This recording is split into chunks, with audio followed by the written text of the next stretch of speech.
नमस्कार, India voice पर स्वागत है आपका। मैं हूं आपके साथ प्रियंका मिश्रा। बुलेटिन की करेंगे शुरुआत। सदन में समाजवादी पार्टी पर सीएम योगी ने निशाना साधा। माता प्रसाद के नेता प्रतिपक्ष होने पर बोले सीएम योगी, आपने चचा को गच्चा दे दिया। सीएम योगी का यह बयान सामने आया। वहीं महिला अपराध में सपा के लोग पाए जाते हैं। आज अपराधियों के मन में सरकार का भय,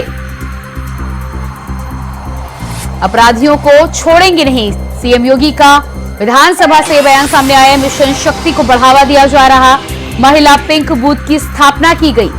माता प्रसाद के नेता प्रतिपक्ष होने पर सीएम योगी का तंज, आपने चचा को गच्चा दे दिया। 20,000 से ज्यादा महिला पुलिसकर्मियों की हुई भर्ती।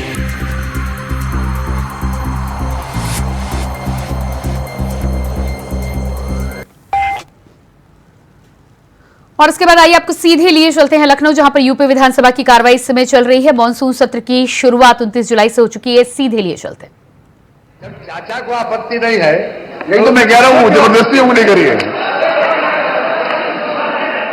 अरे ये समस्या आपके यहाँ भी है।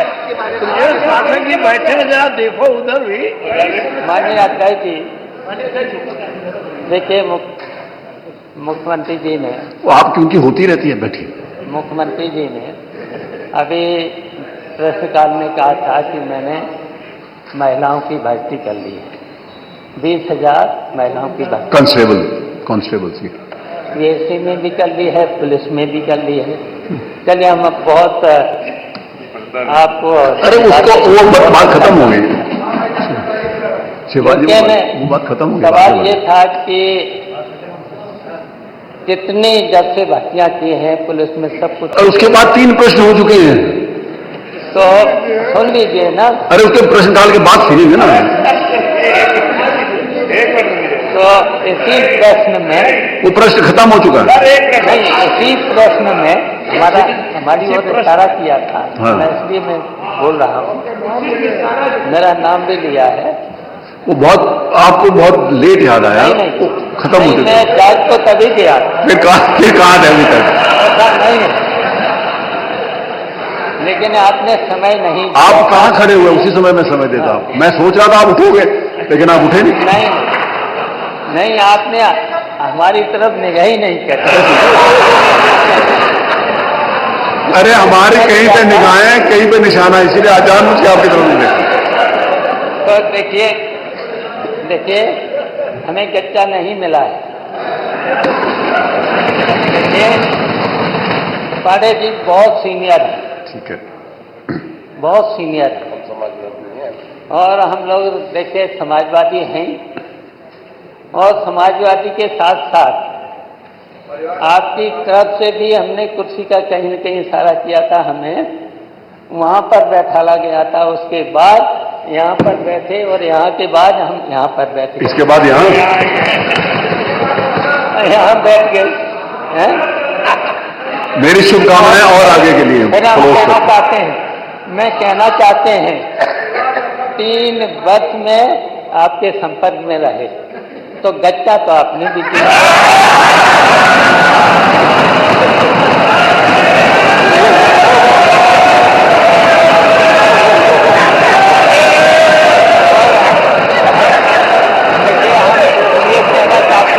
एक सेकंड,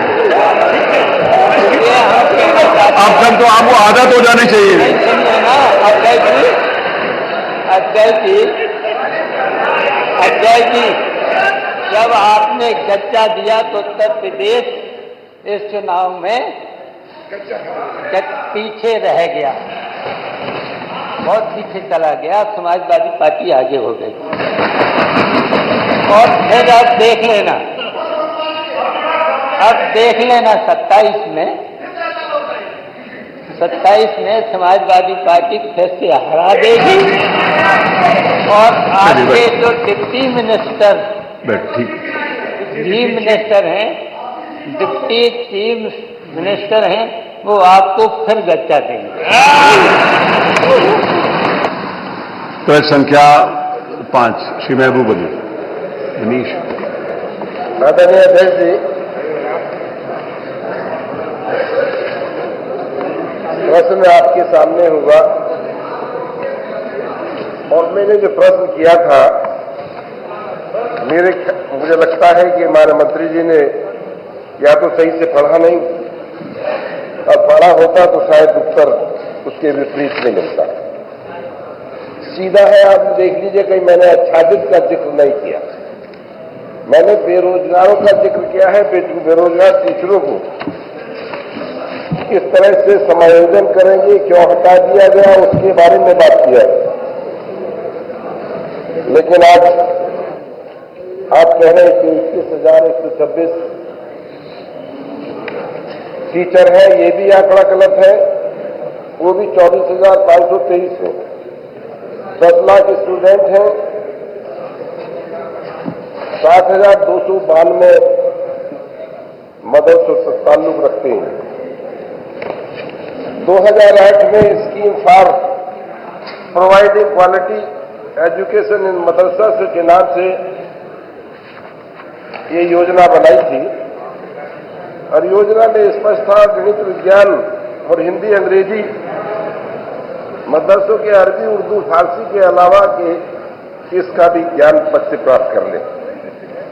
इस मकसद से योजना बनाई थी, लेकिन आपने दूसरे प्रश्न में कह दिया कि ये योजना 21-22 तक बनाई थी।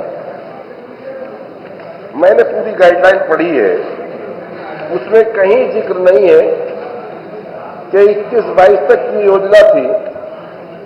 ये योजना लेकिन बंद कर दी गई। अगर योजना 21-22 तक की थी तो आज 2024 को प्रदेश सरकार ने क्यों बंद की?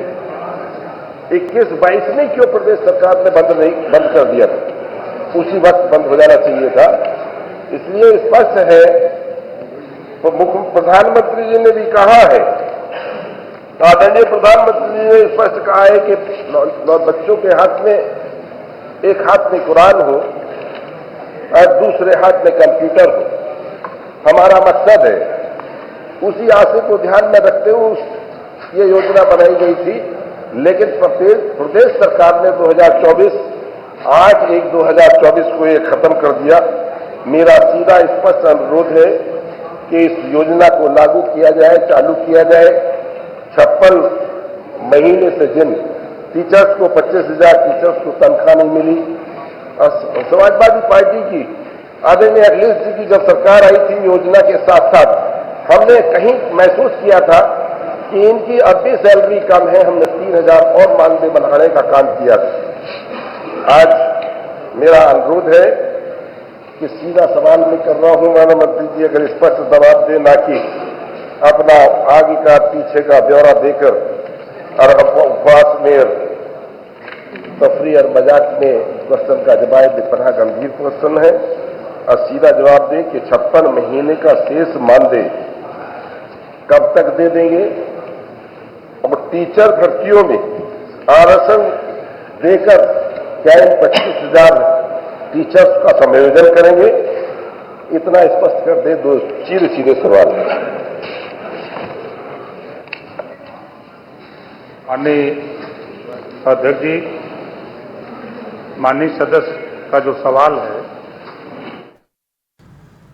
तो आप देख पा रहे थे यूपी विधानसभा की कार्रवाई, और यूपी विधानसभा की कार्रवाई के दौरान जिस तरह से सीएम योगी और समाजवादी पार्टी के दिग्गज नेता शिवपाल यादव के बीच कहासुनी हुई, उसको लेकर सदन में काफी ठहाके भी लगाए गए और काफी कुछ देखने और सुनने को मिला। इसी खबर पर हमारे साथ लखनऊ से ब्यूरो चीफ प्रियम पाठक जुड़ चुके हैं। जी प्रियम, जिस तरह से आज विधानसभा की कार्रवाई के दौरान मुख्यमंत्री योगी आदित्यनाथ ने जो निशाना साधा, उसका जवाब देते नजर आए चाचा शिवपाल यादव। चच्चा को गच्चा की बात कह रहे थे, और उसके बाद आखिर में शिवपाल यादव ने मुख्यमंत्री योगी आदित्यनाथ और deputy CM Bharatiya Janata party, उन पर ही सवाल खड़ा कर दिया। क्या कुछ देखने सुनने को मिला? बिल्कुल, देखिए प्रियंका, मानसून सत्र यूपी विधानसभा का चल रहा है और आज दूसरे दिन अनुपूरक बजट भी पेश किया जाना है, और उससे पहले प्रश्न उत्तर जो चलते हैं, प्रश्नकाल जो था वो चल रहा है।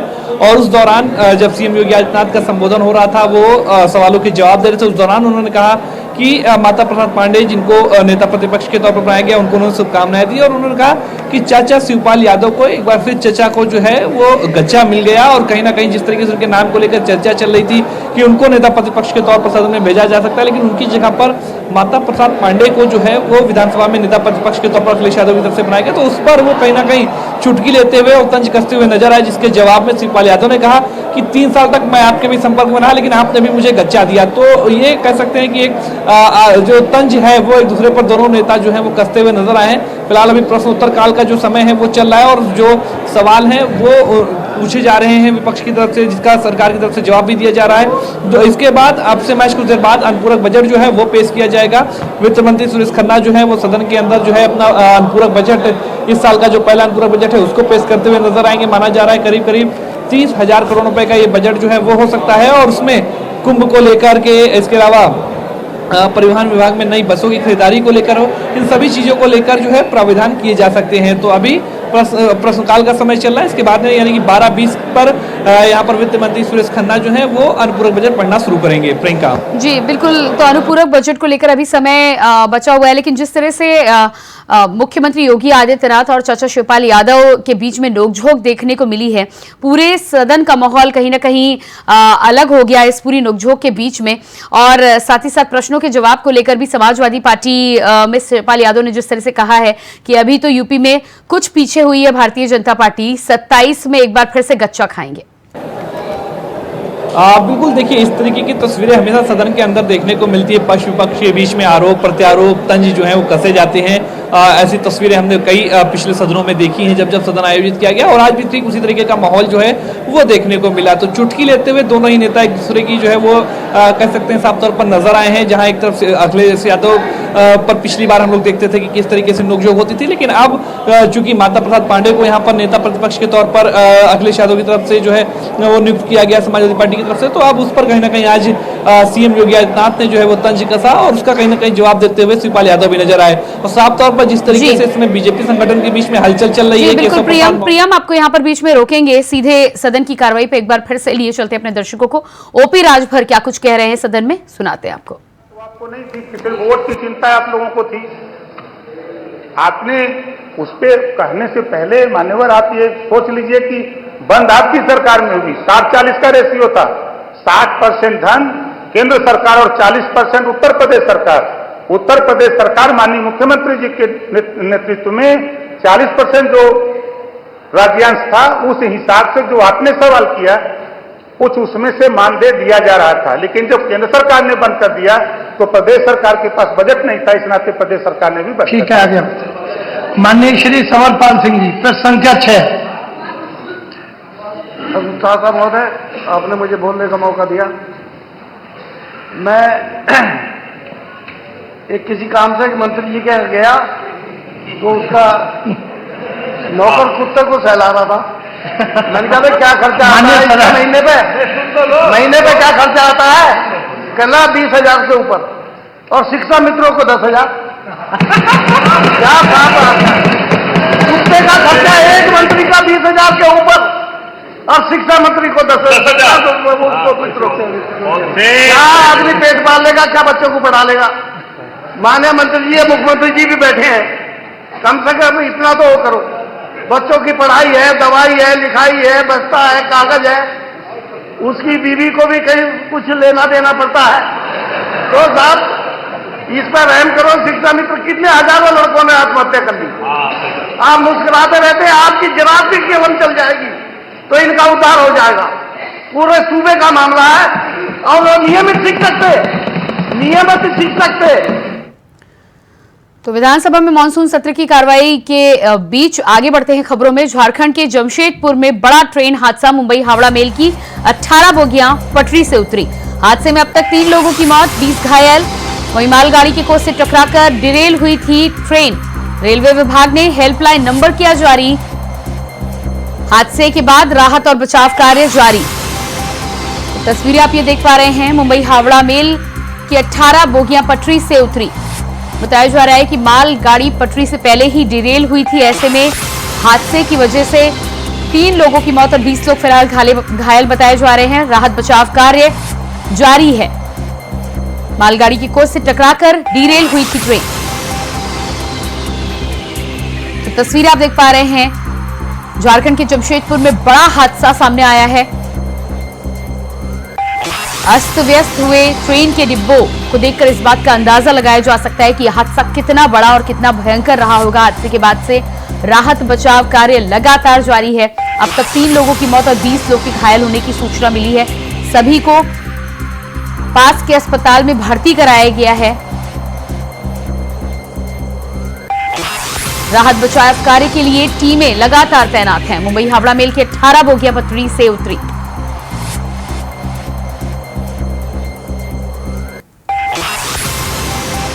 तो झारखंड के जमशेदपुर में यह हादसा हुआ, जहां पर खड़ी मालगाड़ी के कोच में टक्कर होने से हावड़ा मुंबई ट्रेन की 18 बोगियां पटरी से उतरी।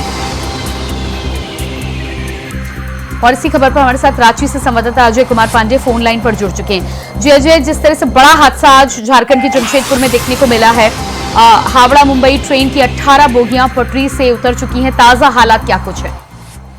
देखिए, हालात वहाँ रेस्क्यू जो है रेलवे विभाग द्वारा जारी है और जो अभी तक सूचना जो है वो जो 12 डब्बे जो है वो पटरी से उतर चुके हैं और जो आधिकारिक तौर से जो सूचनाएं हैं वो 2 यात्री की मौत होने की पुष्टि की गई है और करीबन लगभग 50 से 60 लोगों की घायल होने की सूचना है। तो लगातार रेलवे के द्वारा हेल्पलाइन जारी की गई है।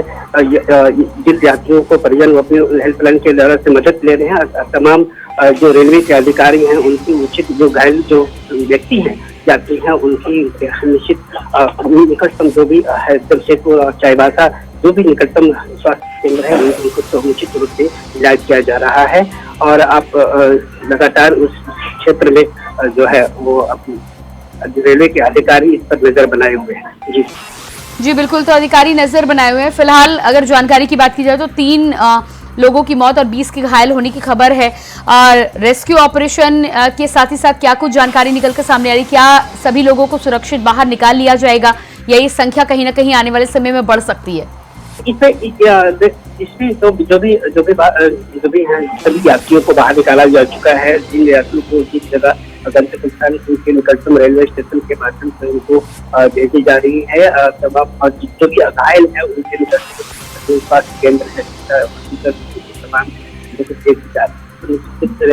लेकिन अब के बाद जो आवागमन के बाधित है कई ट्रेनें जो रद्द की गए हैं को लेकर के लगातार रेलवे की टीम जो है के अधिकारी वो रेलवे को ट्रैक को ताकि आवागमन सुचारू रूप से चालू किया जा सके। जी बिल्कुल, तो अभी तक जिस तरह से रेस्क्यू ऑपरेशन वहां पर जारी है, लगातार काम किया जा रहा है।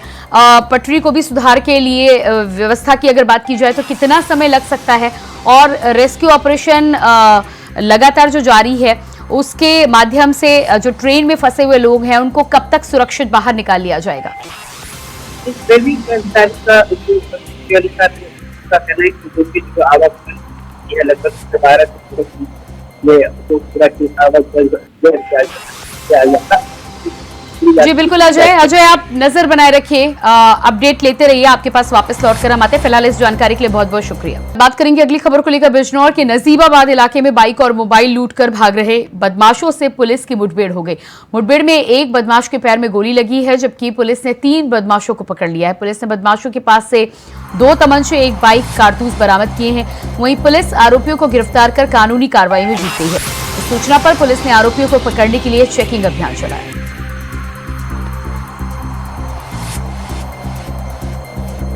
नजीबाबाद के गढ़मनपुर में फ्लाईओवर के पास 4 अज्ञात बदमाशों के द्वारा एक व्यक्ति से 1 मोबाइल और बाइक लूट कर ले गए हैं। इस सूचना पर तत्काल पुलिस मौके पर पहुंची तब वहां से आने जाने वाले रास्तों पर चेकिंग स्टार्ट की गई। गढ़मनपुर डैम पर चेकिंग के दौरान एक बाइक पर 3 संदिग्ध व्यक्ति आते हुए दिखाई दिए, जिन्हें रोकने पर वे बाइक छोड़कर जंगल की ओर भागने लगे।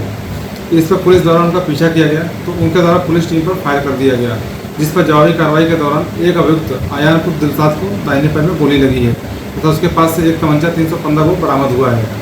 शेष 2 बदमाश जंगल की ओर भागे, जिन्हें पुलिस टीम के द्वारा दौड़ाकर पकड़ लिया गया। उसमें से एक अभियुक्त जो कि बाल अपचारी है तथा दूसरा अभियुक्त जिसे पूछने पर अपना नाम सादान पुत्र यूनिस उम्र 20 वर्ष बताया। खबर गाजीपुर से, जहां एक अज्ञात बोलेरो ने कांवड़ियों को रौंद दिया है। हादसे में 2 कांवड़ियों की मौके पर ही मौत हो गई, जिसमें 3 लोग घायल बताए जा रहे हैं।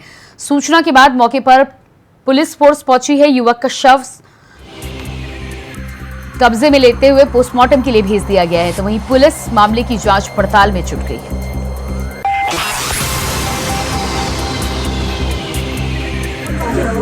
जो आजमगढ़ बिहारीपुर मार्ग है, वहां पर कुछ कांवड़ियों की एक दुर्घटना में मृत्यु हुई है और एक कांवड़िया घायल था और एक कांवड़िया की मौके पर ही मृत्यु हुई थी। जो घायल कांवड़िया था उसको हम लोगों ने तत्काल मेडिकल कॉलेज रेफर करवाया था, लेकिन वहां पर उसकी मृत्यु हुई। तो ये दो लोग हैं और दोनों वहीं पर अमेदा गांव के रहने वाले हैं। दोनों ही अभी नाबालिग लड़के थे और गाजीपुर के ही हैं और दोनों लोग बनारस जा रहे थे अपना जल चढ़ाने के लिए। तो तत्काल मौके पर मैं भी पहुंचा और डीआईजी साहब भी बनारस से आए थे और इसमें सभी कार्रवाई इसमें की जा रही है। मुकदमा इसमें लिख लिया गया है और एक दो संदिग्ध वाहन जो थे उनको भी हम लोगों ने पकड़ा है और उनकी जांच की जा रही है। रास्ते में क्योंकि एक साइड रोड था और वहाँ रास्ते में काफी अंधेरा था, इस कारण ये घटना हुई है। लेकिन हमारी टीमें लगी हुई हैं और उस गाड़ी को और जो भी चालक था उनके विरुद्ध हम लोग कठोर कार्रवाई। यूपी के बुलंदशहर की एमपी एमएलए कोर्ट ने सपा के पूर्व विधायक वंशी पहाड़िया और पूर्व सांसद रमेश चंद तोमर के पुत्र विकास तोमर सहित 6 को सजा सुनाई है। कोर्ट ने साल 2009 में चुनाव आचार संहिता के उल्लंघन के आरोप में पूर्व विधायक वंशी पहाड़िया, पूर्व सांसद पुत्र विकास तोमर सहित 6 को 5-5 महीने के कारावास और 1,000 रुपए के जुर्माने की सजा सुनाई है। सभी दोषियों को कोर्ट ने जमानत पर रिहा कर दिया।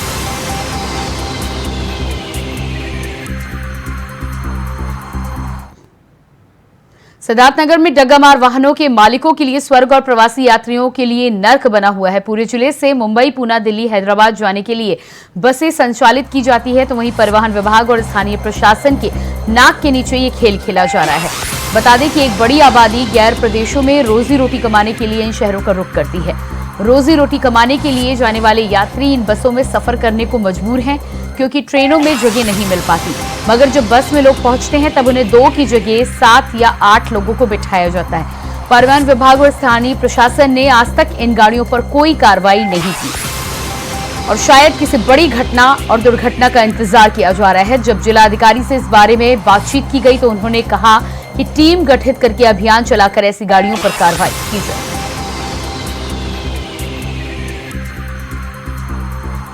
देखिए, ज़रूर जो उत्तर प्रदेश सरकार का माध्यम से जो भी दिशा निर्देश दिया जा रहा है उसका अच्छी तरीके से मतलब जनपद सिद्धार्थनगर में लागू किया जाएगा।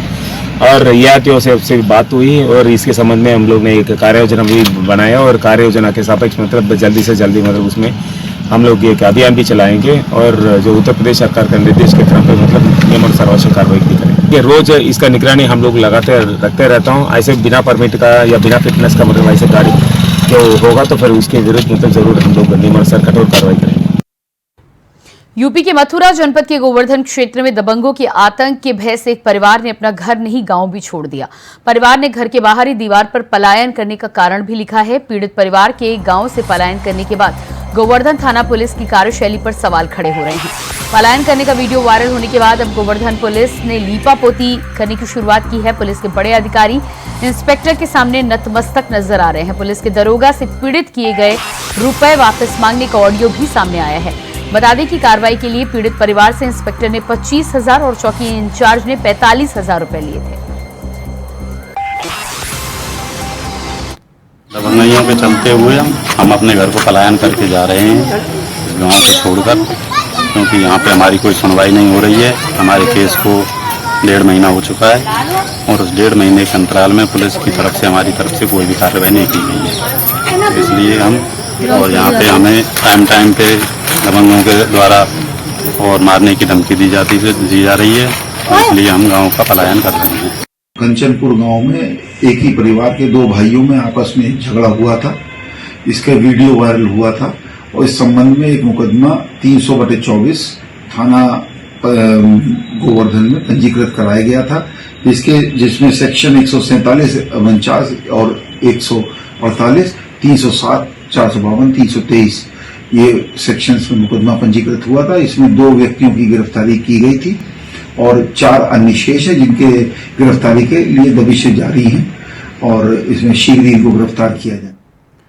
और इसी के साथ फिलहाल इस बुलेटिन में इतना ही। खबरों के लिए बने रहिए इंडिया वॉइस के साथ। नमस्कार।